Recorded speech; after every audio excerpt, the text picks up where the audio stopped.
کتاب کا نام حفاظات یومیہ، تھانوی لکھنے والا ایک ہستی کے بارے میں ایک جملہ لکھا ہے تھانوی نے.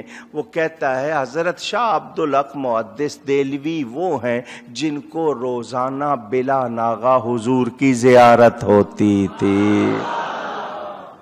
وہ حضرت شاہ عبدالحق محدث دہلوی اپنی کتاب مدارج النبوت میں 4 جگہ فرماتے ہیں شہیدوں کی حیات سے نبی کی حیات بہت اعلیٰ ہے، بہت اکمل ہے، بہت اونچی ہے. کیا مطلب؟ شبے کی گنجائش. میرے نبی پاک صلی اللہ علیہ وسلم کا ارشاد الانبیاء احیاء فی قبورہم یصلون، اللہ کے نبی زندہ ہیں، اپنی قبروں میں نماز پڑھتے ہیں. کس کا فرمان؟ نبی پاک صلی اللہ علیہ وسلم. حضرت ابو درداء نبی پاک صلی اللہ علیہ وسلم کے صحابی ہیں. وہ ابن ماجہ کی روایت ہے، آپ کے سامنے پیش کر رہا ہوں، ذرا دھیان سے سننا اور ہو سکے تو عمل بھی کرنا. سن رہے؟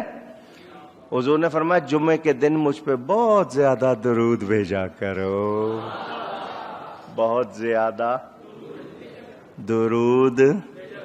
درود آواز نہیں آ رہی، سستی نہیں کرنی ہے، بہت درود بھیجنا ہے. فرمایا کیونکہ وہ یوم مشہود ہے، اس میں ملائکہ حاضر ہوتے ہیں اور کوئی ایسا نہیں مگر اس کا درود جو بھیجتا ہے مجھ پر پہنچتا ہے یہاں تک کہ وہ اس سے فارغ ہو. حضرت ابو درداء فرماتے ہیں میں نے عرض کی حضور وفات کے بعد بھی؟ فرمایا اللہ نے زمین پر حرام کر دیا ہے نبیوں کے جسموں کا کھانا.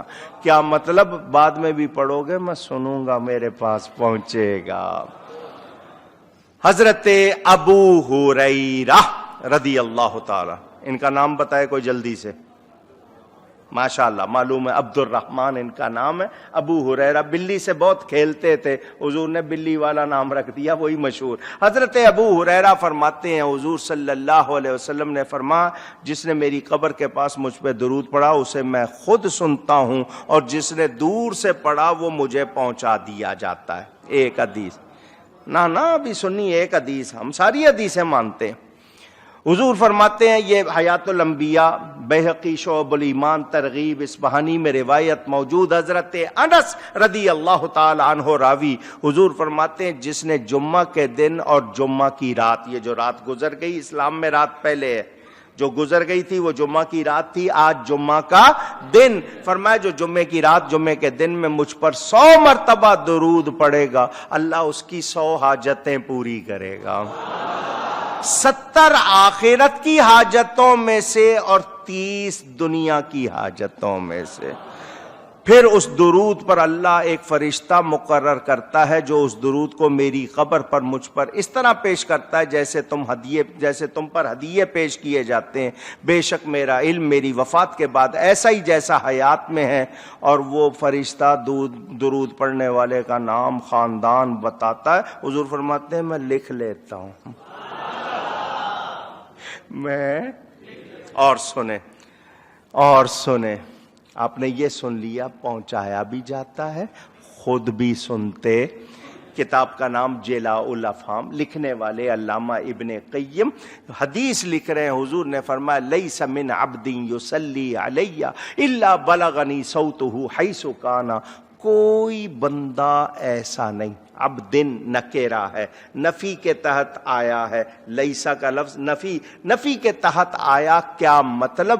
کہیں بھی کوئی بھی ایسا نہیں ہے وہ مجھ پر درود بھیجے اس کی آواز مجھ کو پہنچتی ہے. حضور فرما رہے ہیں اس کی آواز مجھ کو، ذرا اونچی کہہ دو. اور درود پڑھنے والوں مائک لگا کے درود پڑھتے ہو؟ تسبیحات میں ہونٹ میں آپ کے ہل رہے ہیں، آواز اپنے کانوں تک نہیں پہنچ رہی ہوگی، وہ پہنچ رہی ہے وہاں. حضور فرما رہے ہیں تمہاری آواز پہنچتی ہے. آواز نبی زندہ ہیں، سنتے ہیں۔ نہیں، حضرت عمار بن یاسر کی روایت غیروں نے بھی لکھی، فضائل درود شریف کتاب جو انہوں نے لکھی ہے اس میں بھی موجود۔ حضور فرماتے ہیں اللہ نے ایک فرشتہ میری قبر پر مقرر کر دیا ہے، اس کو ساری مخلوق کی آواز سننے کی طاقت دی ہے، جو کوئی جہاں سے بھی مجھ پہ درود بھیجتا ہے یہ فرشتہ اس بندے کا، اس کے باپ کا نام لے کے اس کے الفاظ مجھ کو پہنچاتا ہے۔ درود پڑھنے والوں، درود پڑھنے سے پہلے اپنا نام لیتے ہو؟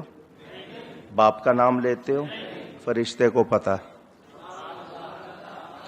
فرشتے کو ایک وقت میں کتنے بھیج رہے ہیں اس کو پتہ ہے، ایک وقت میں 1,00,000 بھیج رہے ہیں، 10,00,000 بھیج رہے ہیں، کروڑ بھیج رہے ہیں، اس کو وہ سب کو جانتا ہے، سب کے اصلی باپ کو جانتا ہے، نام جانتا ہے، سب کی آواز سن رہا ہے۔ جب قبر پر مقرر دربان کی یہ شان ہے، کس کی وجہ سے ہے؟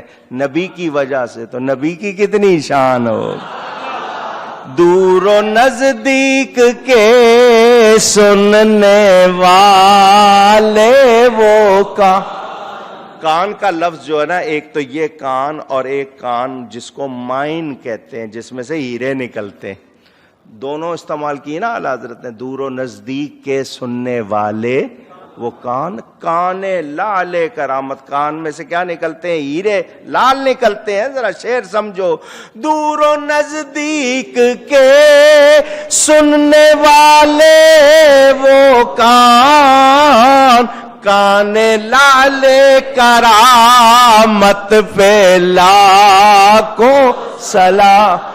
وہ حضور وہ کان ہے جہاں سے ایسے ایسے کرامت کے موتی نکل رہے ہیں، کہیں اور ملتے تو میرا نبی سنتا ہے۔ نہیں، حضرت سعید بن مسیب فرماتے ہیں، اور یہ واقعہ 50 کتابوں میں لکھا ہوا ہے، ایام حرہ حضور صلی اللہ علیہ وسلم کے پردہ فرمانے کے بعد 50 سال کے بعد، جب یہ پلید جس کو یزید کہتے ہیں، یہ یزید پلید، اس نے کربلا میں جو کرنا تھا کیا، پھر اس نے اپنی فوج بھیجی مدینے، تو اور مدینے بھیج کر فوج کو کہا تمہارے لیے 3 دن مدینہ حلال، جو مرضی کرنا۔ اس کے لوگوں نے آ کے مسجد نبوی میں گھوڑے باندھے، انہوں نے پیشاب لید کیا، انہوں نے گھروں میں گھس کے عورتوں کی عزت لوٹی، 10,000 کے قریب بندوں کو قتل کیا۔ حضرت سعید بن مسیب فرماتے ہیں میں پاگل سا بن گیا، دیوانہ بن گیا، مسجد میں رہنے کے لیے ایسی حرکتیں کرتا کہ لوگ سمجھتے پاگل، تو انہوں نے اس وجہ سے مجھے چھوڑ دیا۔